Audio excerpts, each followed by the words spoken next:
Hi, Hello. we're back. It's been a while. And it's your birthday. Well, sorry, no, it's not your birthday. It's the night before your birthday. Oh, yeah. And we just found out, as you suspected pretty much all along, I'm not getting a birthday on a cliff. things are not going as planned. There's been a big blowout. We've been escorted to our rooms. Well, you say escorted like we're under arrest Okay, or no. prison guards or We were shown to our rooms yes. as they promised us that they would figure things out. And we're now going to get ready for dinner and try to imagine what the hell's going to happen tomorrow. Oh boy. So they brought us to the room.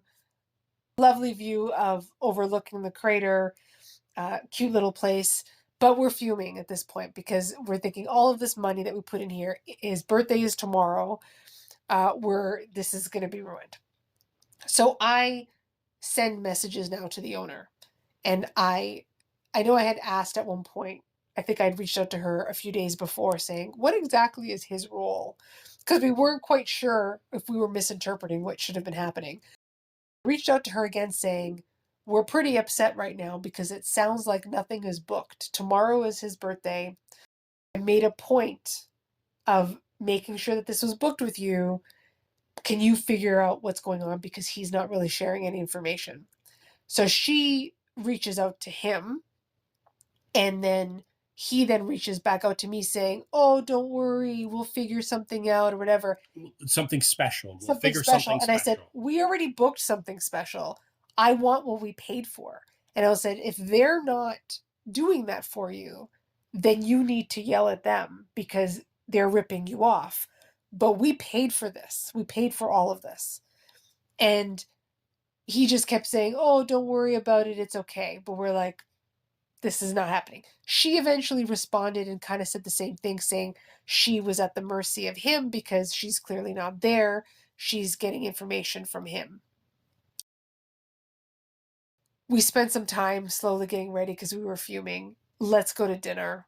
We get there late. I think it was 8 o'clock by the time we finally got seated.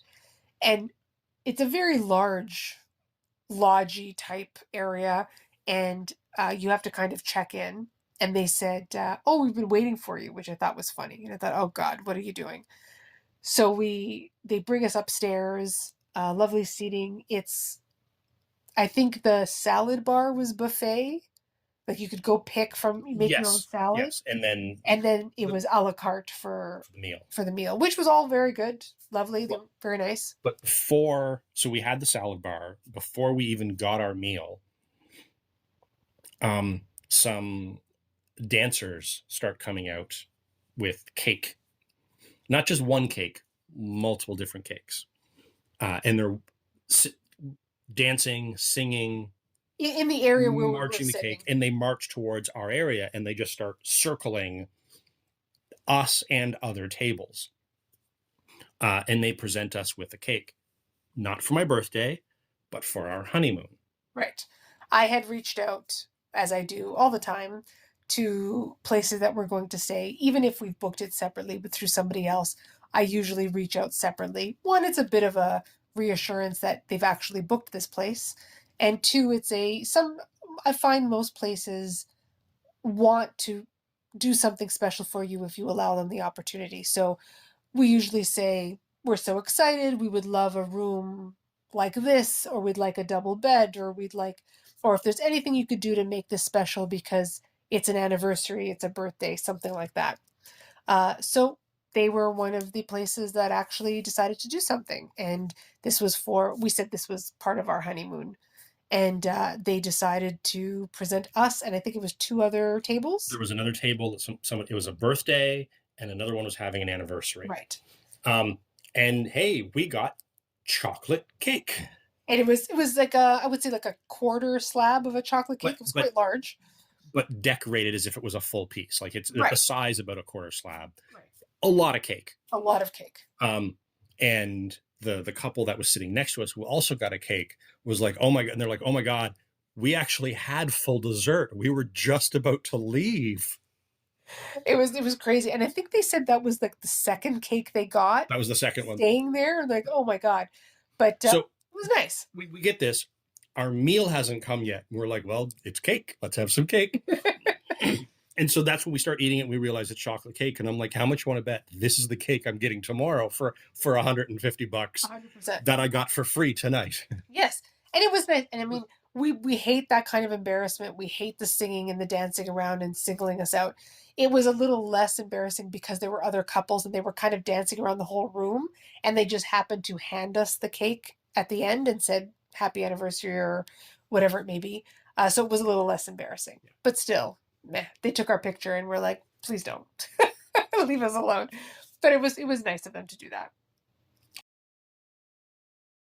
We finished dinner. There are some local Maasai women selling handcrafted goods, which in a most of little them shop. do. And Very similar to when we visited the village in Yeah. Kenya. so we were like, well, let's take a look and see what gorgeous stuff. And then I noticed that next to one of them, sitting in like some dirt in a vase, was a Maasai spear. And they also had, I think, walking sticks. They had They walking had a few sticks things in there. and stuff like that. So I asked, is the spear for sale? And she didn't speak English. So she called somebody else over, who then went to get one of the people that work there, who came over to translate. And they said, oh, you're interested in the spear? Yes, it's for sale. But I don't think we asked the cost at that We point. didn't ask the cost at that point. They were packing up the shop at that point. So we said, we'll come back tomorrow and we'll get it tomorrow after our drive. This was a little alcove that was kind of on a semi-balcony en route to our room from dinner, because it was all a series of kind of buildings on stilts almost, and this was a bit of a balcony area, which clearly they use the same space every day.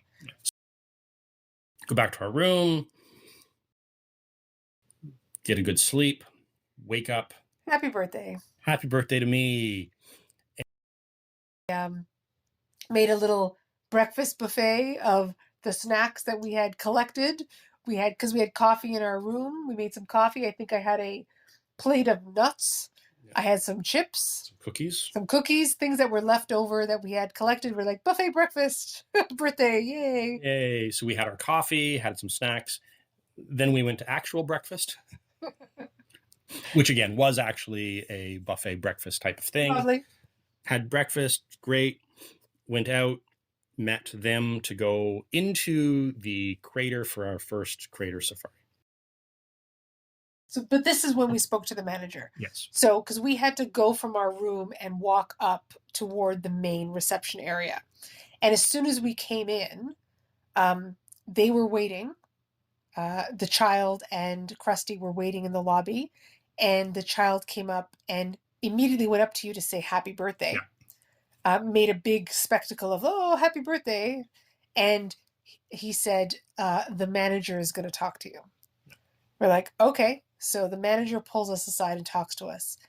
And he then explains that there was a misunderstanding and they don't have this type of excursion at this lodge. And we said, we booked it with them. And he said, well, they're lying to you, basically, is what he said. Which was hilarious that he actually came out and said that. But yes, we don't have this. We don't have it. We've never had this. We don't have anywhere on our property that has direct access to the crater. Like, there's no place we could put a table that you would see the crater. And I explained to him the description, which I remember on the website, it said that you could do something like this in the crater. You could arrange it like that, but it would take a long time to arrange it because you had to get special permission. You needed to have the Maasai warriors there to protect you, blah, blah, blah. But it's very rare that would happen. It wasn't a regular excursion. Not only that, he pointed out that they're on the wrong side of the crater. The sun sets behind them. So any sundowner looking into the crater would not be staring at the sunset. Because I believe I showed him the description at one point, and he said, no, we've never had that. And he kind of gave eyes at the child and crusty, saying they're ripping you off, basically. And he said that dinner for that night, they were having dancers or some sort of performance. Because of that, you can't have dinner at like 6 o'clock with everyone else having dinner because there's no one to come, like, not that there's no one to come serve you, but they wanted to arrange multiple staff to come sing happy birthday. And we were like, no, no, no. We don't need We singing. don't happy want birthday. the singing. I'm like, no. I go, if there's somebody who can come serve you, great. Because he said they could set up something on their balcony or close to it so that it could be semi-private. And so you could at least be on your own. And he said, but I can't really. He was really worried about arranging the staff to be pulled away from other guests to come sing happy birthday. And we're like, no, no, no, no, no. We don't want that. We're like, we don't need it. If you can arrange a table, fantastic. Yeah, we don't need the singing. We don't need dancing. Just a private table off to the side is good for us. And I said there was supposed to be a cake, a chocolate cake, right? And so we seem to be on the same page here, but clearly this happened. So I remember, I don't know if I did it then or I did it later, but I informed the owner that this is what the manager of the hotel said. This to the child later as well. Just so you know, if you paid for this, you're getting ripped off because they don't do this.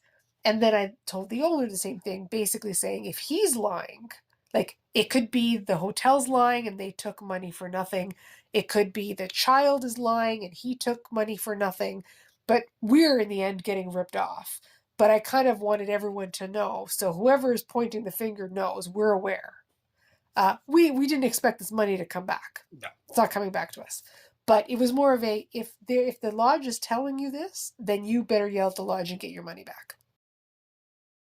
We were pretty confident that it was the child who clearly just needed more money and used this as an excuse to raise prices. This is the thing, is if there was a misunderstanding at the beginning when we first booked with Scumbag, and he clearly gave us the description of a different lodge. Once we renegotiated all of these terms in the itinerary post Scumbag, logic would say that they would realize that this offering was not available at this particular lodge. And we should, A, take that off the cost, but instead, not only did they confirm that it was booked and available, they charged us more. Yeah. Which all was coming from the child. So the owner doesn't really know anything about this. It's the child that's doing this. I mean, we could be wrong. It could be the owner too. I don't know. I don't think so. We're trying to make the best of it and going, we're not going to worry about it. We're going into the crater. Money's already paid for. Money's already gone. It's gone. So be it. I think you were more upset than I was because I already come to the terms with the fact that I wasn't. Because you had come to terms with it a few days ago that basically what it was going to kind of be ruined. But so I was angry at that point, but I didn't want it to ruin our day. We go into the crater. Now, this crater is sort of a animal wonder. Yes. There is no migration. Animals don't tend to leave the crater. They can, but they don't tend to because there's plenty of food and plenty of water. And there's pretty much the same temperatures year round. So they just cohabitate. Every now and then the lions will kill one of them, but the rest of them just cohabitate.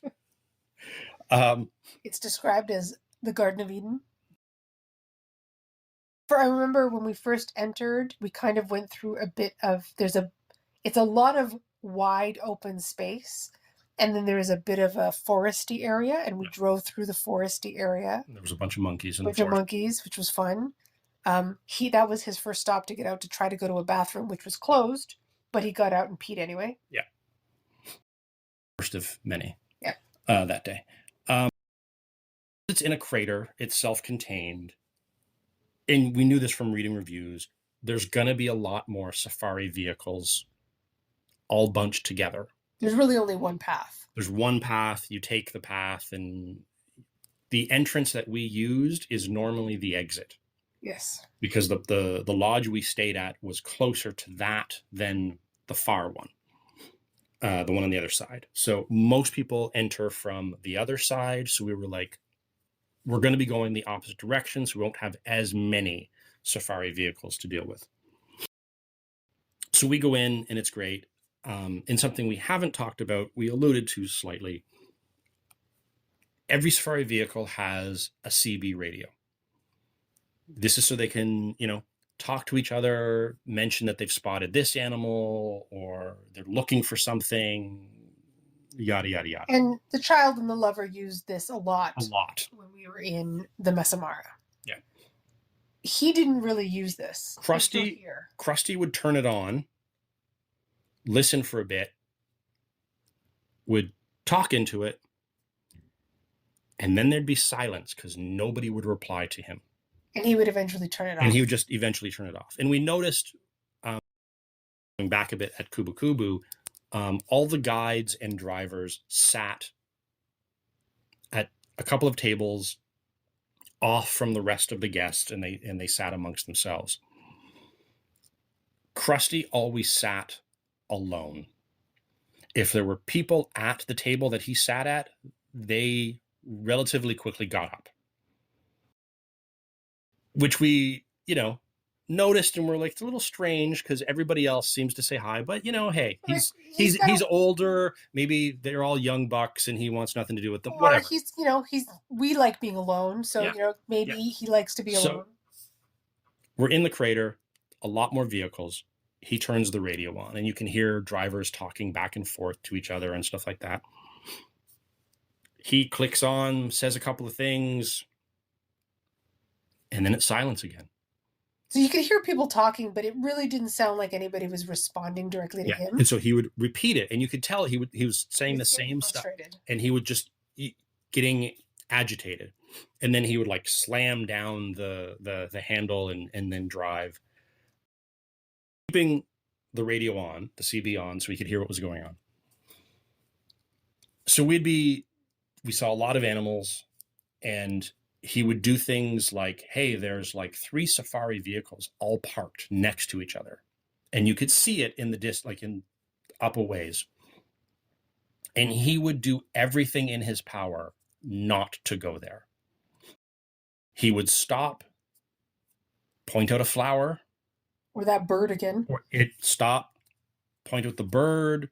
And we'd said, can we go where those vehicles because we don't know what they're looking at. We're assuming if there's more than one vehicle, it's likely a cat. It's likely so, yeah. And he would drive a bit, stop, and point out a bird again. And we're like, okay, can we go over there? Yeah. Eventually, he would pull up to it, and sure enough, there would be a cat, multiple cats doing something. But he would either stay off in the distance or park right behind a vehicle so we could see nothing. You'd have to stand up on the chair and sort of hang out over top of another vehicle. Like, very odd. And until they would move, we wouldn't really have a view. Now, there was one point, and I think it was early on in the day, where we kind of crossed paths with another driver, and didn't he call out to them and try to talk to them face to face to say either, did you see something? Did you see this? They completely ignored him. Completely. Like, it was like he was not there. He stopped the vehicle, started talking. They just drove right past. Yeah. There's no lodge there. It's not like Governors where they had their own drivers and we were a separate driver. This was, everybody is from a different kind of company. They were completely ignoring him. So I think that really pushed his buttons. And from that point forward, he just was pissed and did not want to stay anywhere near anyone else. Yeah. And we kept, because we're like, well, this is our safari. We're paying for this. Already taking pictures of that flower 15 freaking times. Can you please go to where those vehicles are parked? And this happened multiple times. And then when he would reside himself that, okay, I'm going to go there, it was like going 10 miles per hour. Yeah. And it was like, You're like, oh my God. It was pulling teeth to try and get him to actually show us a safari experience. Sure enough, we'd pull up next to it and there would be a cat or cats or.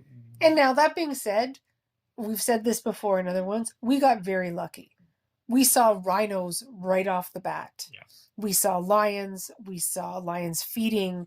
We saw wildebeest. Leopards. We saw the hyena eating.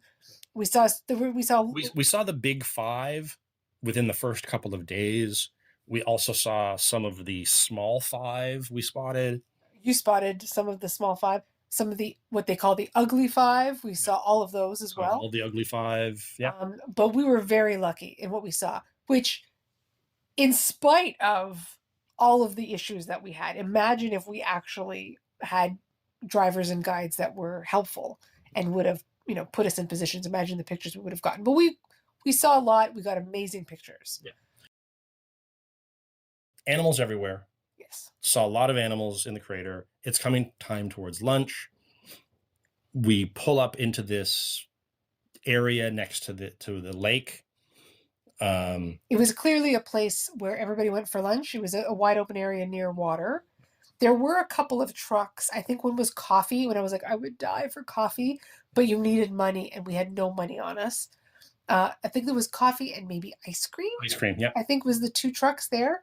And again, every driver, every company has a different experience. Some people were setting up full tables with tablecloths to have their picnic. Other people just had a blanket they'd put on the ground for them. Our guide, well, more the driver, because the guide didn't really speak to us. He didn't lift his head from his phone. Our driver said, stay in the car. So yet again, we were told to stay in the car. But this time we said, no, we're not staying in the car. Everyone else was outside. Everyone was outside. And we said, no, we're going outside. And he explained kind of poorly that be careful. There are birds that will come up and take your food.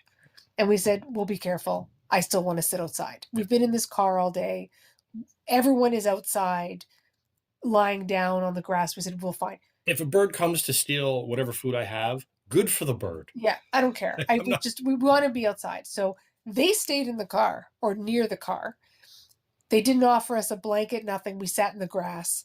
It was fine. We had our bush, our little box lunch. And it was nice. It was actually kind of nice just to be the two lovely, of us. Peaceful. We were watching other people eating. Some people were near the water. And some birds were on the grass and they were walking near us and was like, are you the bird? Are you the bird that's going to come take my food? No, that wasn't the bird. We then witnessed one of the birds stealing the food. It was a woman, if I remember correctly, sitting near the water, and I think she had a muffin in her hand. Yeah. And this huge bird comes out of nowhere. It's eagle. And literally snatches the muffin out of her hand. As like it's inches away from her mouth and just flies down, claws grab the muffin and flies off. And she starts laughing, of course, scared and laughing at the same time, but laughing. And of course, everyone else who witnessed this starts laughing because it's hilarious. Good for the bird. Yeah. It was great. But no one got injured. Nothing happened. I think we had a family that sat near us, behind us, and we all kind of turned around going, did you see that? Did you see that? And it was a part of the experience.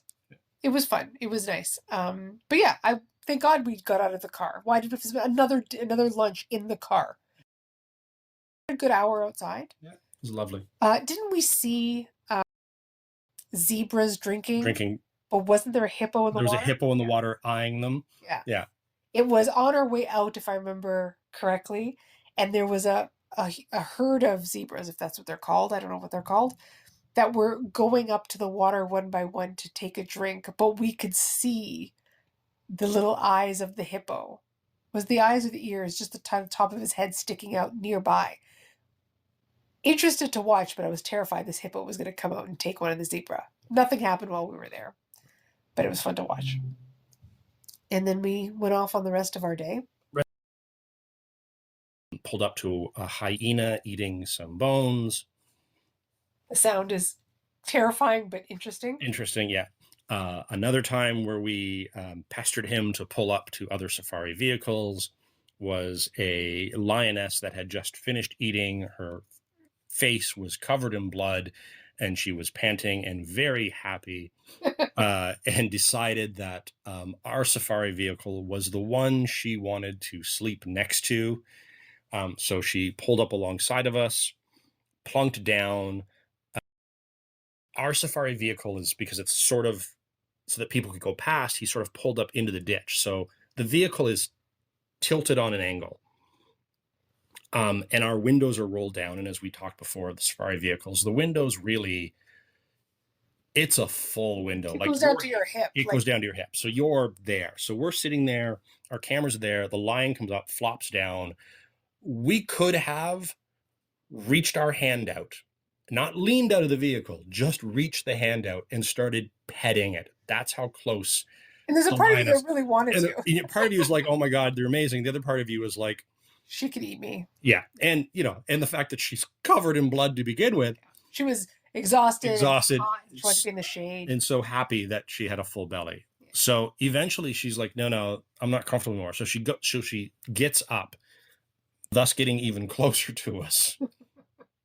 And then proceeds to go around the back of the vehicle and then crawl under our safari vehicle and lie down. So everybody else is taking pictures of our vehicle because we have a lion under. All I could see was her paw touching the wheels at one point. We're like, well, we can't really move. Yeah. So hanging out of the safari vehicle and, pointing the camera down, you got like part of her head, she was sleeping, and her paws resting on the tires. So we stayed there for a little while until she got bored and decided to find another place to lie down. So it was lovely, and we spent most of the day there, and then we headed back probably around 5. That's when it was either that morning or at some point I said, you should get the spear. We should get the spear because we're not getting the birthday. We're not going to get that. Get something meaningful out of this. Let's go find out how much it is. If it's not outrageous, we should get it. So we do. We go up to them. Again, they call somebody over to help translate. And they're going, $80? And we're like, what? And they're like, 80? We're like, yes. Sold. We were expecting 250, 300, 400, 500. It's a spear. And I was like, I don't know how we're taking this thing back. So I think he was the bartender, was the gentleman who was translating. And so we happily paid, and he said that he would take it apart. Well, he said he knew one of the guys in the kitchen, like that worked in the wood because shop. He couldn't do it. Because he couldn't undo it. It was too tight. And he said, okay, I'll get somebody to do it. They have equipment. We'll take it apart. We'll wrap it up. Or so we'll take it apart and we'll bring it to you. Right. And we're like, I just bought a spear for $80. Like, in our room, getting ready for dinner, for this, special dinner. And we're like, what are we getting? What sweet hell are we getting ourselves into? But knock on the door. The guy shows up and he goes, oh, sorry, it took so long. It had been maybe a half hour. It's no time at all. And we're like, no problem. And they had taken the spear apart, but then wrapped it in a white tablecloth so that it was all secured, tied it off. And we looked at it in the parts that it was, and we thought, okay, this should be good. And the luggage that we had was a kind of part canvas bag. It's called a hard duffel. So like the bottom part is hard and zippers for, delicate material, and the top part is a duffel. And we thought, if we can't fit it in the bottom, which is ideally where you'd want to put it, we can be able to squeeze it into the top. It should fit. We'll figure it out. Yeah, it just fits. We get the bundle and we're like measuring them. We're like, oh crap, it is longer. And we're like, okay, it'll fit on an angle, but we can't really try it because we don't really have time to unpack our suitcase completely because we're checking out in the morning. Right. We're like, it's already in a nice little wrapped bundle. We'll just keep it like this and we'll just put it in the vehicle. Great. I got myself a spear. Don't know if I'm going to be taking it home, but I got myself a But, spear. it was nice and it was satisfying, and there was nothing really else I think that we wanted to get from the little shop. And so we get ready for dinner and we're like, let's see what happens. So they bring us over to this area. And what we had thought was that they would set us up on the balcony, which was so we would get a view, because we said the view was important. The whole point of this was to have a view while we were having dinner. And I know we couldn't necessarily see the sun go down because we were on the opposite side, but obviously you'd see the colors and you'd see the sky changing. So what they did was they actually set us up in this little alcove that was just off of the main dining room area, kind of on a balcony, but covered. But in order to make it private, they set up a canvas ultimately blocking the view. So they almost made a room. And we're like, so the complete opposite of what we wanted. We're like, okay, whatever. And they kind of made it romantic. They put a little table, there were rose petals everywhere. Candles. It was very lovely of them to try. It was nice for them to try, and I know they were trying so hard. And we did have a server come over, and he was going to take our order for everything, including the salad buffet, and so that we didn't have to get up and we could spend time by ourselves there. And we're like, let's make the most of it. It's fine. So we took a couple pictures, and it was fine. It's time for the birthday cake. The most expensive birthday cake I will ever have. So they start coming over with candles in this cake. And I say they, because it was maybe 6, 7 people ended up coming over. Yep. Singing happy birthday. The exact opposite of what we wanted. And dancing. And I'm taking video, which is usually my go-to, as in like, don't look at me. And because I'm like, sorry, you're the birthday boy. They're singing happy birthday to someone. They were singing happy birthday, and I'm taking a video, and then I see them put the cake in front of me, and I said, and I didn't say anything, I just pointed, no, it's him. And we bring it over, they drop it in front of you, and we realize what they did, which I'm not sure how we're going to explain this. So I don't go by my first name. My first name is one of those names that can be both male or female. Right. Traditionally, there are more females with the name. Yes. Especially today. Especially this day and age. Yeah. I go by my second name, which is what I go by, but my passport has my full name. Right. So whenever we sign stuff, whenever we explain stuff, we always tell them, I go by this. Right. That got lost somewhere in translation. So they decided to sing happy birthday to my first name. And they wrote that name on the cake. Yeah. Of course, mistakenly thought it was me. And I was like, nope, pointing, it's over there. They did that. So not only were you upset and embarrassed that they're singing, they're saying the wrong name. And the name. And at first they were singing it to you as opposed to me. Now, let's describe the cake. The cake is the exact same cake that we had. The only difference was it was a round slab as opposed to a quarter slab, but it was the exact same size. Frosting, everything. The cake was the same. Which, again, it's what we expected. We expected that. Right. It was just the added bonus that they sang when we specifically said we didn't want you to. They said it to the wrong person. They put the wrong name on there. It was just like, whatever. We were laughing at this birthday point. To remember. Yeah, laughing at this point. We're like, we wanted a memorable birthday. We got it. Yep. It was all good. They tried. It's not the lodge's fault. They made the most out of a awkward situation that the drivers put them in. Before this, we're going to back up a little bit. Okay. Because when we arrived at the lodge and we're going our separate ways from Krusty and from the child. Well, this is just when we finished the safari. And they drop off and we go to talk about what's happening the next day, because we're checking out the next day and heading to the next location. Right. They were like, okay, we'll meet here. We'll have breakfast. We'll meet here at 9 and we'll head out. and then we'll go to the escarpment lodge. Right. This is Lake Manyara. Yes, the escarpment lodge is where we're going to be staying. And they say it just like that. We'll check out here. We'll leave and we'll go for drive and we'll go to the escarpment lodge. The escarpment lodge is about a 2-hour drive away.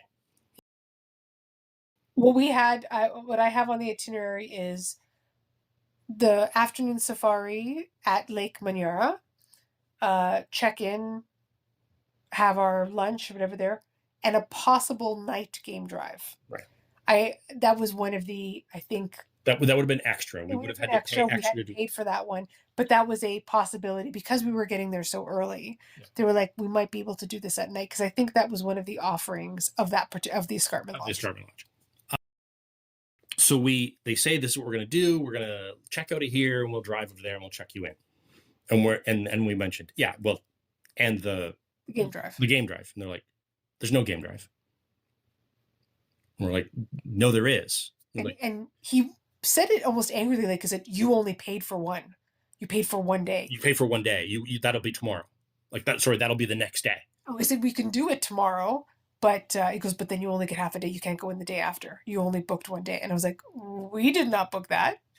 We had afternoon safari, half day safari on the day of checking in, and then a full day the next day.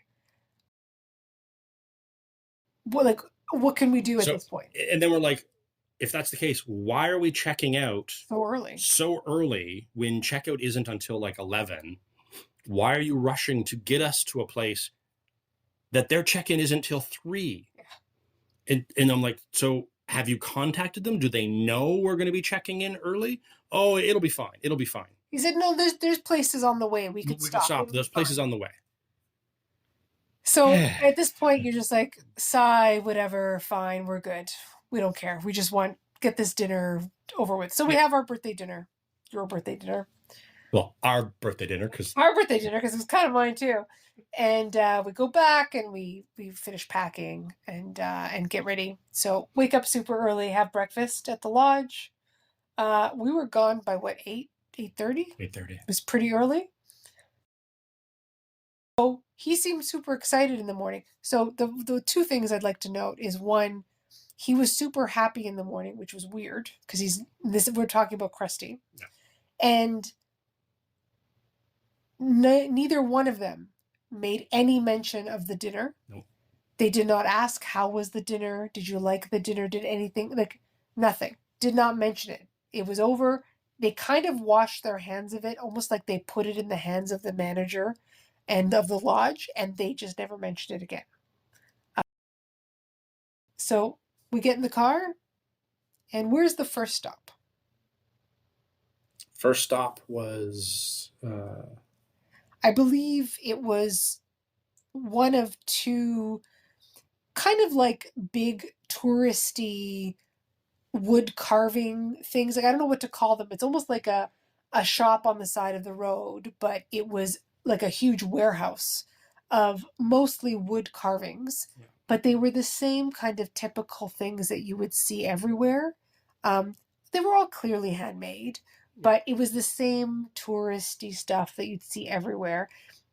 This is not a typical place we'd go. We don't really care about this stuff. We do like buying artifacts and things, but we tend to lean toward the more unique stuff. Yes. We did actually at that lodge, their gift shop. We picked up stuff at their gift shop, and we did pick up a couple of little wooden animals there. We wanted to make a bit of a menagerie and have things on our own, but the gift shop at the Ngorongoro crater, which was this tiny little gift shop, had beautiful things. We ended up spending quite a bit of money there, actually, because I think we bought purses and we bought some Christmas ornaments, and I think, I bought you a knife. We bought you knives from there.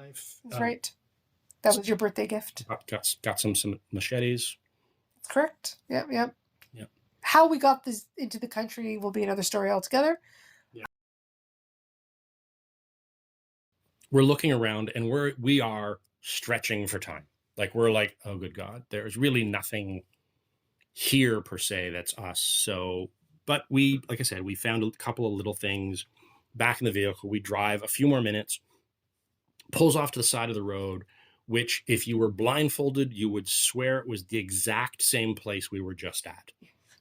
And it was one of those places where there's no prices for anything. They kind of follow you around.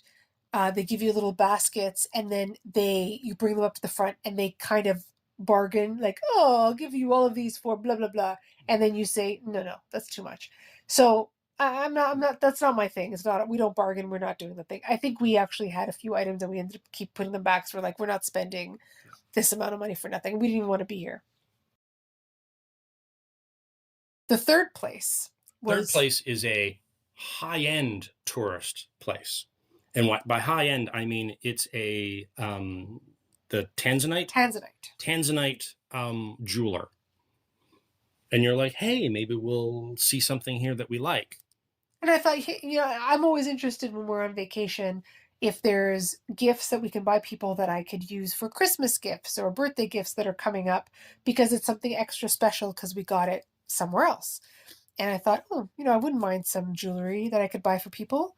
And it was a very high-end jewelry store with all this Tanzanite. You could buy the stones themselves. You could buy them in all types of jewelry, men, women. You had to be super well off. Yeah. To buy anything there. Yeah. Super. The cheapest, smallest little speck of a Tanzanite would have probably paid for a whole other safari trip. And I mean, rightfully so. These are rare gems. I totally understand. But it was nothing that we could really look at. Yeah. So this was a bit of a weird place because it had, on one end was the jewelry store. On the other hand was another gift shop, which we did actually spend quite a bit of money there. They had really nice stuff. Higher end handmade gifts. Yes. And they had some chocolate. They did. They have chocolate. The bags that they provided were these canvas bags that were clearly handmade out of other pieces of material, which we still use to this day because they're such good quality bags. They also had a tour that you could take, which is why they really brought us there. It was a tour of the factory and stuff like that. Nothing we were interested in. I think they were hoping that we were going to go on this tour and waste an hour. We were like, no, we're not wasting our time with this. And you had to pay for it too. Yeah, we had to pay. So we go out. They had a little coffee shop in the area. So we went over and had some coffee. And we're then just waiting for them to come back to the vehicle. And I think they saw us at the coffee shop and they thought, oh, you're done already? We're like, yeah, we're done. We can go now. I'd rather just check in if we can check in. Like, what's the point of this? And I think they were a little upset because they were having coffee as well. We're like, have your coffee and then we'll go. An hour later, we were at the escarpment lodge. Yeah. So we get to the escarpment lodge, and it's like about 11:30. Yeah. So we check in and they were not expecting us. They were not expecting us at all. No. Our room is not fully ready yet, so they recommend that we have lunch first if we want lunch. And we're like, yeah, we could eat. So they take us to the food area. Which lunch wasn't supposed to be included, right? Which we, again, found out later. Yes. So we eat lunch. We're the only people there because we're actually even still a bit early for lunch. We finish. They then show us to our room. Gorgeous room. Yeah. It's like we had a concierge come over. We were kind of off on the side. And I had hoped that this was because, again, I reached out to the lodge. This is kind of our honeymoon trip. Anything you can do. If we could get a room that's kind of a little private, that would be preferred if you could do that. So they definitely took that into consideration because it was kind of off to the side, down almost amongst the trees. And we had this humongous room, beautiful room with a sitting area, big bed. The bathroom had one room was the toilet, one room was a shower, and then we had this large kind of clawfoot tub where they provided bath salts, which we were so looking forward to, a tub. And everything else, that whole fourth wall was all windows. and it was a huge wraparound deck where there was another outdoor shower on the deck and this beautiful view.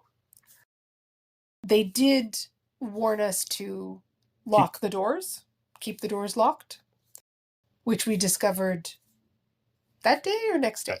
That day. Because I wanted to get into that tub. I think we're going to leave it there. You're going to have to come back to find out what exactly happens when I finally get into that tub. And believe me, it's hilarious.